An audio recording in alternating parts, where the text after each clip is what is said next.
My dear friends, ladies and gentlemen, there's something powerful about the moment you decide to stop explaining yourself. When you stop texting first. When you stop begging someone to see your worth. That's silence. That's not weakness.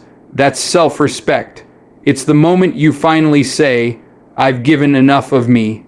Because every time you held back your pain just to keep things peaceful, every time you forgave without receiving a genuine apology, every time you kept reaching out when you were the only one trying, you were teaching yourself how to love them more than you loved you. And that's not love, that's self-abandonment. But when you go quiet, not in bitterness, but in boundaries, you start healing. You start remembering that real love doesn't require you to shrink or to chase. It meets you where you are and honors the space you hold.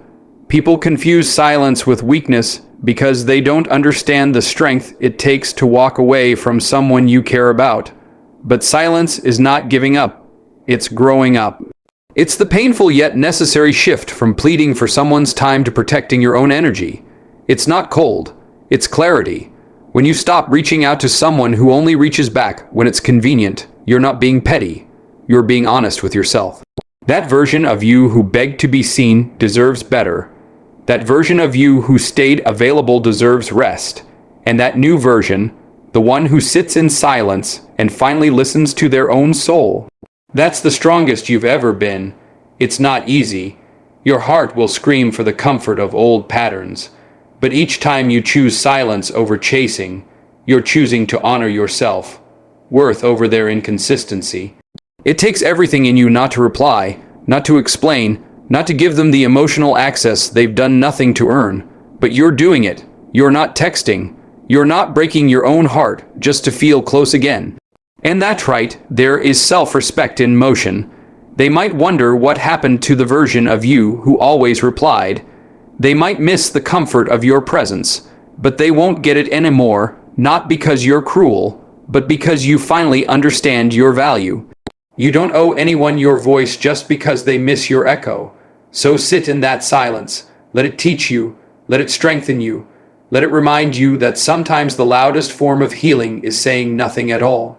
Because in your silence, you're not losing them. You're finding you. It's one of the hardest truths to accept.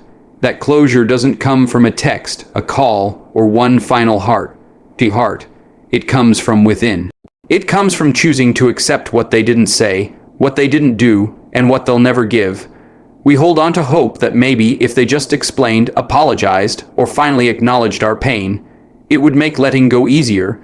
But the truth is, their reply won't change what they already showed you in silence. Waiting for them to validate your feelings will only keep you stuck. You already know enough. Their absence was the answer. Their inconsistency was the truth. Their silence was the closure. And the day you stop checking your phone for that reply is the day you begin to take your power back. We often convince ourselves that if we just hear them say why it ended, why they disappeared, why they weren't who we needed, they'd finally make it make sense.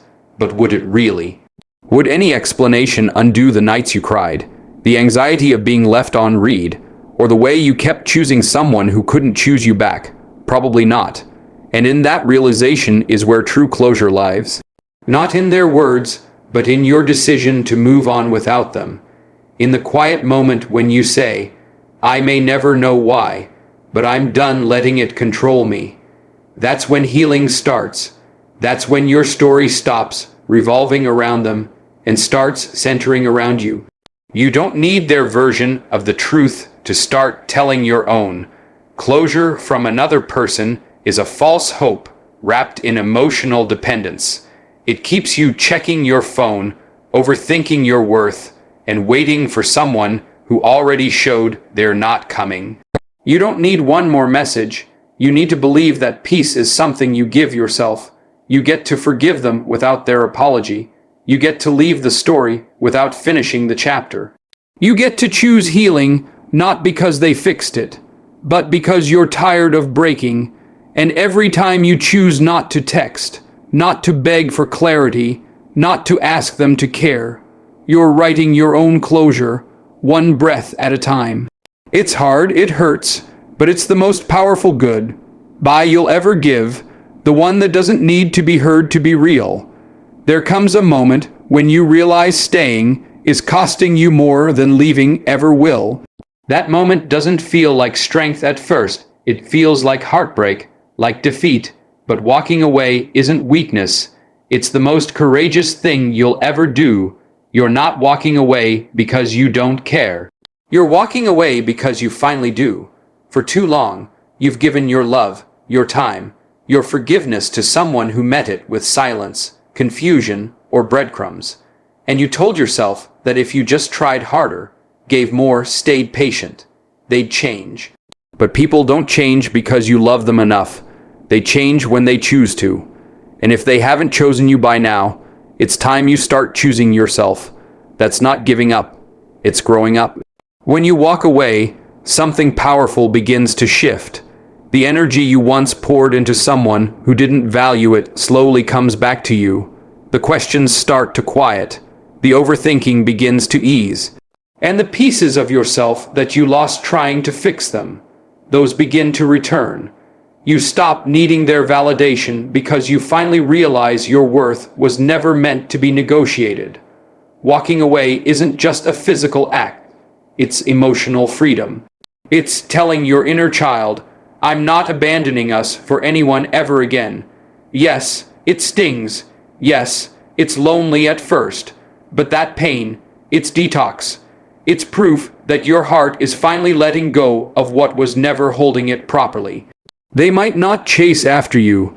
They might not say sorry, and that's okay, because this story isn't about them anymore. It's about you taking your power back one silent step at a time. Power doesn't always roar. Sometimes it whispers, I deserve better. As you close the door for the last time, power looks like not texting, not hoping, not checking their status. It's reclaiming your peace, your dignity, your future. Because you were never too much. You were just too much for someone who wasn't ready. So walk away, not to hurt them, but to heal you. That's how you rise. Not by being chosen, but by finally choosing yourself.